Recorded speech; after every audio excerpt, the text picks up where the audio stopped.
Hey everyone, welcome back to GM Details. In today's video we're going to do a quick wash. We're using 4 products from Autoglanz. The question is, do we really need any more than that just to knock off a little bit of dust and dirt?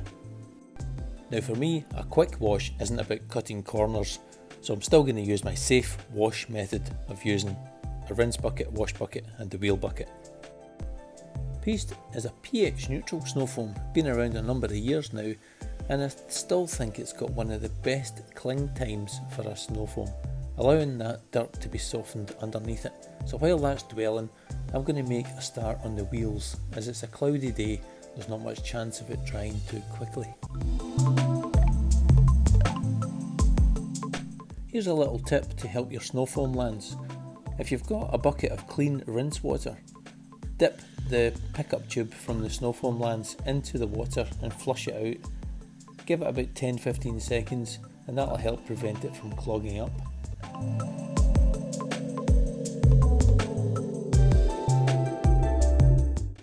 Autoglanz were one of the first brands to bring out a dedicated wheel shampoo, this one being the pH neutral Hoops. Using it again for these wheels, so even on a maintenance clean I still like to do the barrels. If you've got a bucket of shampoo, then why not?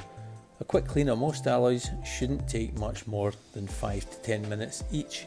A quick workaround with the large EZ Detail wheel brush, rinsing it outside the shampoo bucket to help prevent all that brake dust and grit getting into the shampoo again.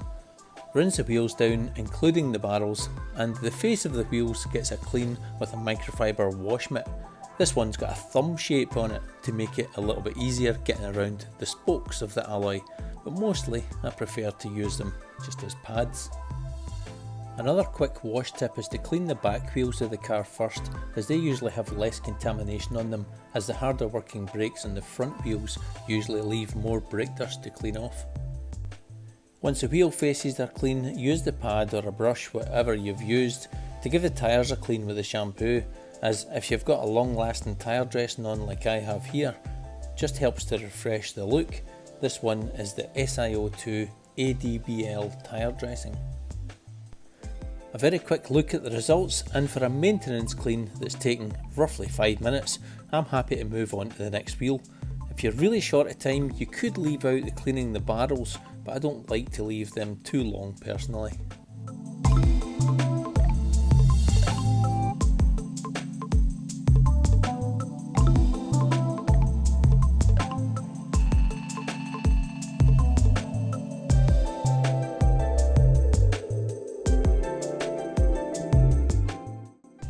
This is the worst wheel on the car for some reason, a little bit of corrosion setting in on the spokes, but for just a shampoo clean, yeah, it's left a little bit of the baked on brake dust for a more thorough wash with more time, but for now the shampoo's done a very good job of cleaning them.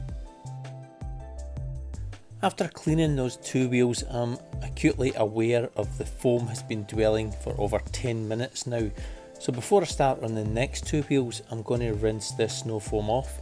So if you remember back to the ADBL video, this MGZS was left with a coating of ceramic quick detailer, which as you can see from these close-up shots is working very well, not only at repelling dirt and grime day to day, but allowing something as gentle as a pH neutral snow foam to remove any dirt that's been able to stick to the surface. This brings an interesting twist into the great snow foam debate of 2022. Does a snow foam actually work? And in this case, with having a decent bit of protection underneath, the Autoglanz Piste is actually doing the job nicely. Will it remove baked on dirt from 3 months without a wash on an unprotected car? Probably not, but this goes to show that having your car waxed, protected with a sealant, or a ceramic coating even, you're making less work for yourself in these quick maintenance cleans. Now this video isn't a test to these products' strengths and abilities to stretch dilutions to the max. It's simply an uncomplicated look at a simple do-it-yourself car wash at home with a few no-nonsense products. If you think you'd like to try them for yourself, I'll put a link in the description for you.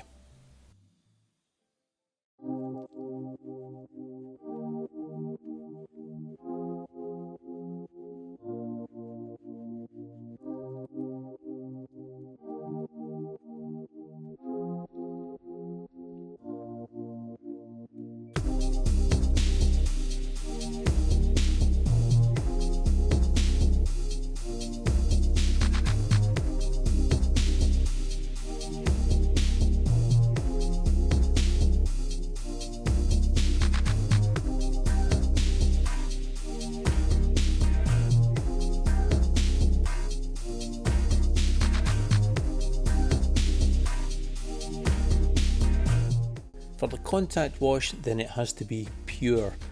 A highly concentrated shampoo, pH neutral of course, and contains no gloss enhancers or waxes. I've been using this shampoo for a few years now, and although I personally don't find it the slickest or the sudsiest in the world, its cleaning ability is excellent. It really annoys me when you watch a review of a range of products and they say a shampoo is a shampoo, it cleans but it's boring, or it provides plenty of suds. Snowfoam in a bucket provides plenty of suds, but it doesn't mean it's a good shampoo. No, they're a lot more complicated than that. Autoglanz has a range of shampoos to cater for your every want, gloss enhancing, waxing, or this highly concentrated one which leaves absolutely nothing behind except a clean surface. Some shampoos can be acidic, alkaline, or this one, which is pH neutral. There's even shampoos which will leave a long-lasting ceramic or graphene coating, or decontamination shampoos to help with a complete thorough pre-wash, and I've even used an organic shampoo designed to soften tar deposits. That was horrible stuff. Back to this pure shampoo. I said earlier the suds weren't as important to the wash process, but as you can see, they are there. And the more I dip in and out of the buckets, the wash experience is getting better. Only thing is though, with no scent, it is a little bit bland.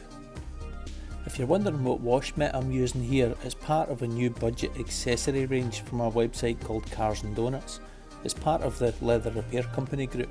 It's worth checking out if you're looking for new cloths, wash mitts, drying towels, etc. That grey one is called 50 Shades of Shaggy, and this is the Wiglet Blue chenille wash mitt. I've moved away from chenille wash mitts on the paintwork to using microfiber. I find that the wash experience is just a lot better and you get more feedback with the shampoo on the panels with them. But the chenille wash pads or mitts still have their place for the lower parts of the car, like the doors, the sills, lower grills, lower bumpers, etc.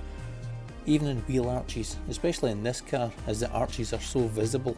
But any of the plastic lower parts, these chenille pads or mitts are great for this type of job and saves any confusion on which mitt to use for which purpose. Rinsing off the shampoo is a great time to reflect on what the protection is like now it's clean, unless you're using a wax-based shampoo or one containing gloss enhancers, as these will mask the last stage of protection and could make the surface look flat and unprotected. But this is why I love a pure shampoo like this, as it leaves no residue behind, and I've binned all my other shampoos which do contain waxes or glossing agents because I never really saw the benefit of them anyway. The ceramic quick detailer from ADBL on the bonnet actually looks pretty flat here. On the sides and the rear of the car it's still going great, but not so much on the upper facing panels.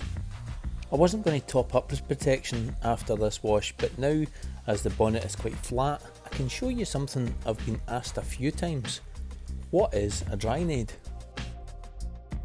It's a quick way of applying a bit of protection using a quick detailer and a drying towel. It helps buffer the fibres of the towel from causing marring by dragging across the paintwork, and it makes drying an unprotected car a little easier. I'll show you how it's done. First thing is to dampen the towel. Now don't use your best drying towel for this. I'm using a cheap RAC drying towel from B&M here, as a quick detailer will make the towel hydrophobic, so only ever use one dedicated to being that drying aid buddy. Best way to get enough moisture on the towel is to dry the glass, as you can see me doing here.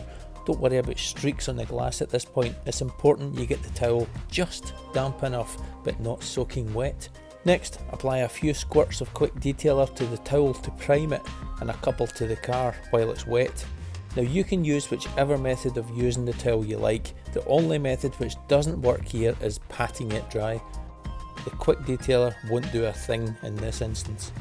You should find the panel dries with relative ease and continue with that method all the way around the car from top to bottom, over paint, roof rails, windows and plastics.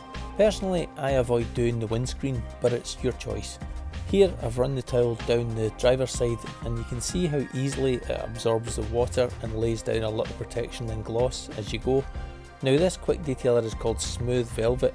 It's a bit different from normal quick detailers as it combines a synthetic polymer base with carnauba wax, so instead of having a crispy, squeaky clean surface, this has a very smooth and silky feel to it.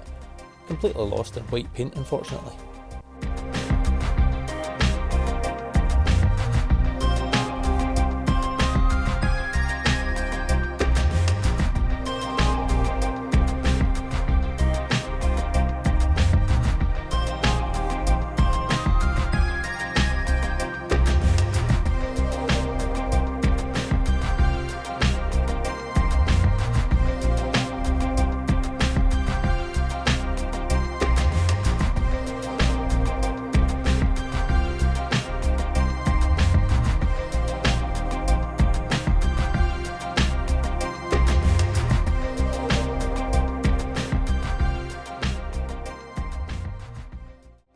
I hope you've enjoyed this little quick wash video. Let me know in the comments if you have any other quick wash tips which I haven't covered here.